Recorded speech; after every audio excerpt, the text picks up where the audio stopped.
Palčić. U jednoj staroj kućici u šumi živeo je siromašni drvoseča sa ženom i 7 sinova. Palčić, najmanji od sve dece, čuo je jednoga dana kako roditelji razgovaraju. Ne možemo da prehranimo decu. Odvešćemo ih u šumu i tamo ostaviti. Ono što su naumili, Palčićevi roditelji su i učinili. Ne bojte se, braćo, rekao je Palčić. Bacao sam dok smo išli ove bele kamenčiće, tako da ćemo se lako vratiti našoj kući. Braća su se, zahvaljujući kamenčićima, ubrzo našla pred vratima svoje kuće. Deco moja, povikala je majka radosno, kajući se što su ih ostavili. Ali posle nekoliko dana, nemaština i glad ponovo su nagnali drvoseču i njegovu ženu da odvedu decu u šumu. Palčić je ovog puta umjesto kamenčića bacao zrnevlje žita. Oh, uzdahnuo je najstariji od braće, ptice su pojele žito i sad više ne možemo da pronađemo put i da se vratimo. Posle dugog pešačenja, 7 braće stiglo je do jedne velike kuće, koja se nalazila usred šume.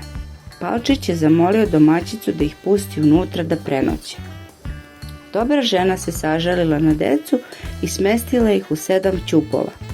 Kada se džin koji je tu stanovao vratio kući, povikao je iz sve glasa: "Osjećam sveže dečije meso, ima li koga tu skrivenog?" Ljudožder je počeo da pretražuje kuću, a domaćica je, sažalivši se na decu, stavila na njegovu glavu jedan veliki ćup.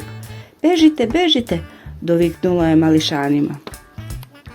Deca su uskočila u čizme koje je džin izuo i poletela kroz vazduh. Spasli smo se, rekao je Palčić. Džin, koji nije mogao ni korak da napravi bez svojih čarobnih čizama, pao je na zemlju kada je pokušao da uhvati decu. Vratite se, vikao je. "Vratite mi moje čizme." Čizme su sletele u vrt kraljeve palate, baš kada se kralj šetao vrtom. On se silno iznenadio i rekao: "Šta se to događa?" "Došli smo da stupimo u vašu službu, veličanstvo," odgovorio je Palčić. Kralj je Palčića imenovao za svog glasnika, a Palčić je, zahvaljujući džinovim čarobnim čizmama, sve poruke brzo prenosio: "Letite čizme, letite!" Kada je u kraljevoj službi zaradio mnogo novca, Palčić se vratio u kuću svojih roditelja i...